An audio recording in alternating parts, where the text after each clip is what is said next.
Hoje eu trouxe para você duas coisas que todo empreendedor precisa saber como elas realmente funcionam na prática. Eu tenho certeza que você já viu isso, né, largamente na sua vida, ou nas mídias sociais, ou fora delas, em algum livro, que é dois temas fundamentais que você precisa saber na vida real, do empreendedor real. Eu sou um empreendedor da vida real, como elas realmente funcionam.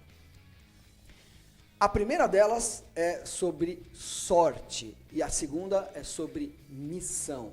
Duas coisas muito ditas, muito faladas nesse mundo do empreendedorismo, né?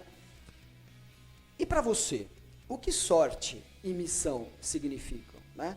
Eu vou dizer no meu dia a dia como é que isso se apresentou nesses meus mais de 30 anos de carreira.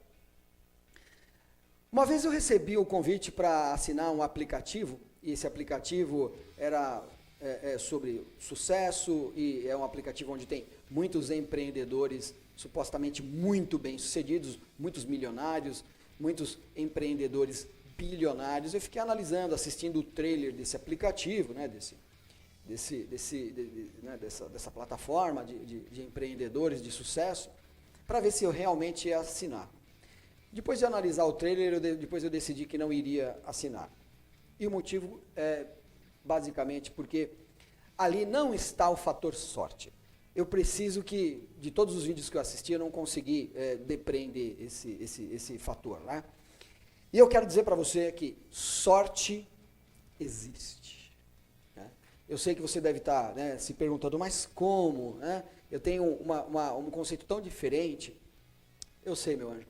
Mas o meu receio, quando você vê a minha história de vida, né, quando você vê outras histórias de vida que deram tão certo, histórias fantásticas, meu receio é que você desconsidere o fator sorte. E o fator sorte, ele existe. É bem verdade tudo aquilo que você já ouviu, né? Que sorte é quando uma oportunidade encontra uma pessoa que tem força de vontade, preparo e etc. Esses conceitos, eles existem, não estão necessariamente errados. Mas você pode ouvir quantas histórias você quiser. Nem sempre é possível repetir uma história de sucesso. Por quê? Porque a gente não pode desconsiderar o fator sorte, o fator tempo, aquelas coisas que ocorreram naquele momento, naquele segundo e não vão voltar a ocorrer. Você já parou para pensar, por exemplo, por que você casou com quem você casou? Né? Você já parou para pensar por que você é amigo de determinada pessoa, por exemplo? Porque, às vezes, basta um minuto a menos ou um minuto a mais na sua vida para que um evento não ocorra. Às vezes, por conta de um minuto, às vezes, por conta de 5 minutos, você deixaria de conhecer a pessoa que virou a mulher da sua vida, o homem da sua vida. Bastou que alguma circunstância acontecesse, algum evento acontecesse, que tirasse você de uma rota, né, específica, e você então não conheceria aquele seu amigo, que é o seu grande amigo da sua vida, a sua grande amiga da sua vida. O fator sorte, o fator conjunção de fatores, poderia me levar aqui a fazer um filme de horas, mas o fato é que a sorte, ela existe. E não, nem sempre a gente pode ficar usando essas histórias para tentar repetir os mesmos feitos de outras pessoas. Não.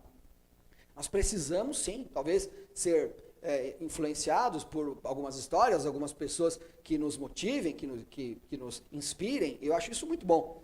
Mas nós devemos ter o pé no chão a respeito desse assunto e entender de que a sorte que aconteceu para ela num momento específico, das coisas que culminaram com aquilo que aconteceu com ela, não necessariamente vão acontecer comigo. Já viu aquela estatística que aparece na internet sobre pessoas que ganharam na loteria? Tem várias estatísticas que já apareceram nas mídias sociais e tem no Google também, dizendo que o percentual de pessoas que se ganharem na loteria, né, que quando ganharam na loteria, essas pessoas, em menos de 10 anos, todas elas perderam toda a sua fortuna. Né? Ora, veja bem, se eu ganhasse na loteria, simplesmente a minha fortuna não ia durar nem 2 anos, né, quanto mais 10 anos. E por quê? Bom, primeiro, eu ia no primeiro ano gastar todo o meu dinheiro com todos os parentes da minha família que precisam de ajuda financeira. Eu ia gastar boa parte do início desse ano ajudando todos os meus parentes. Então, eu ia fazer de tudo para ajudar aquelas pessoas que de alguma maneira me ajudaram de alguma forma. Depois eu ia começar a estender isso para as pessoas que trabalham comigo e amigos. E o restante, meus queridos, eu ia investir em todo o meu segmento de produto natural. Ia investir em fornecedores, ia investir tudo na Nação Verde, ia ajudar todos os meus franqueados, enfim. Com certeza, se eu ganhasse na loteria, o meu dinheiro jamais duraria mais de 2 anos. Jamais duraria. Então, o fator sorte, ele muitas vezes, na prática, ele acontece de formas muito diferentes e, às vezes, o viés pelo qual a lente, né, pelo qual a gente enxerga o mundo, muitas vezes está baseado em clichês, em formas de pensamento que não necessariamente dizem respeito a gente. A gente deve procurar filtrar esses clichês. Missão também é uma dessas, digamos assim, clichês da internet, né, a respeito de missão. E eu vejo muito claramente que a missão só faz sentido quando você já encontrou o seu propósito e quando você quer realmente ser um farol, uma luz na vida das pessoas. Né? Quando você quer fazer com que, através daquilo que você se propôs a fazer, você consiga fazer com que as pessoas gostem delas um pouquinho mais. Se aquilo que a gente faz, né, no nosso dia a dia, de alguma maneira você faz com muito empenho, tentando fazer o seu melhor, né, nas pequenas tarefas do dia a dia, né, se você consegue construir tijolinho a tijolinho, né, grandes coisas a partir das pequenas coisas do dia a dia, então você muito provavelmente pode estar na sua missão e nem sabe. Né? Se quando você termina essas pequenas coisas do dia a dia e faz, mesmo aquelas pequenas coisas que são muitas vezes monótonas, né, e que ninguém está vendo, e não tem glamour, não tem luz, né, não está sendo colocado luz em você, às vezes em tarefas duríssimas. Né? Mas quando você faz isso da melhor forma possível, ali pode estar a sua missão. Missão não necessariamente são aquelas coisas muito grandiosas, ou quando eu fico olhando pela janela, olhando a missão alheia. Missão não tem nada a ver com isso, a sua missão ela não pode ser comparada com a missão de outro, ou o momento da vida do outro, porque na realidade, quem tem realmente, está construindo alguma coisa para fazer a sua missão, com certeza não tem nem tempo de olhar pela janela para ver a missão do outro. Missão assim no limite mesmo, no fim do dia, pode ser muito bem apenas fazer com que, através daquilo que você faz, as pessoas passem a gostar delas mesmas um pouquinho mais. Isso, assim, é uma boa missão de vida.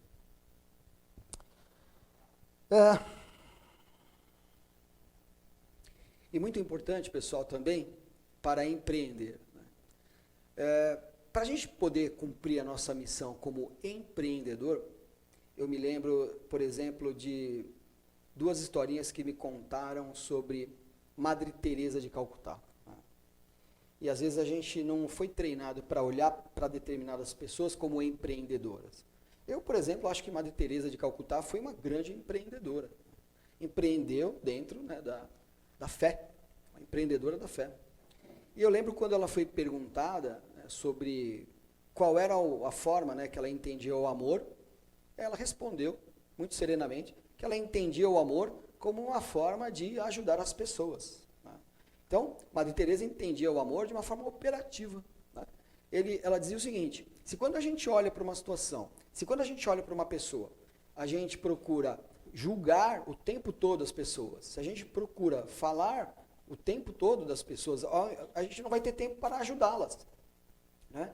Então, não existe somente o vício, né, o concreto, né? Não existe somente o vício no formato de alguma atitude, né, algo que eu faça e que prejudique a mim mesmo. A definição de vício não é só essa.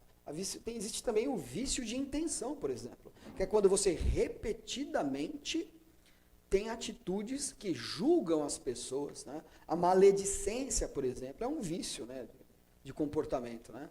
Então, quando você tem esse tipo de vício, você não tem tempo para ajudar as pessoas, simplesmente porque você não tem esse espaço mental. Você não tem essa forma, pensamento, para fazer com que o poder da sua intenção mude, né, ajude, né, a mudar algum comportamento alheio. Né? E quando você faz isso, você também não olha para você mesmo e você não acena para o fato de que, na realidade, a primeira coisa que a gente pode mudar é a gente mesmo. Isso leva à segunda pergunta que fizeram para a Madre Teresa de Calcutá. Madre Teresa, nós estamos com muitos problemas nas igrejas e os padres, infelizmente, eles têm tido um comportamento bastante inapropriado. E aí ela responde, bom, não sei o que nós podemos fazer para mudar a igreja, mas eu sei o que nós podemos fazer. Eu sei o que eu posso fazer e eu sei o que você pode fazer. Que é, você faz o seu melhor, comecemos então. Você começa mudando, eu começo mudando, e aí a gente vai conseguir mudar a igreja. O que ela queria dizer para nós é o seguinte, nós empreendedores, se nós queremos mudar alguma coisa, a gente precisa começar com a gente mesmo. Na visão de Madre Teresa, na visão da missão dela, né, que é esse assunto, na visão de Madre Teresa, a missão dela era justamente fazer com que as pessoas mudassem, que a igreja fosse melhor, através do exemplo dela, através da mudança dela. Então, se a gente quer mudar a nossa empresa, se a gente quer mudar o mundo, se a gente quer mudar, a gente tem que começar com a gente mesmo. Então, essa era a visão de Madre Teresa, que tudo começava com a gente mesmo. A gente começa a mudar, a gente dá o primeiro passo, e através do nosso exemplo, mais pessoas vão chegando. Eu acho que todos vocês já ouviram de alguma forma, né, esse refrão da música do Ney Matogrosso, né, quando ele dizia, se correr, o bicho pega, e se ficar, o bicho come. Né? E eu complemento esse refrão dessa música de Ney Matogrosso com a terceira parte. Se correr, o bicho pega, se ficar, o bicho come, não é assim? E eu digo para você, se juntar, o bicho foge. Então, procure se juntar com pessoas, procure agir em bloco, procure se juntar com pessoas que têm a mesma missão que você, procure se juntar em bloco, porque quando você trabalha em rede, você tem muito mais força. Valeu? Obrigado.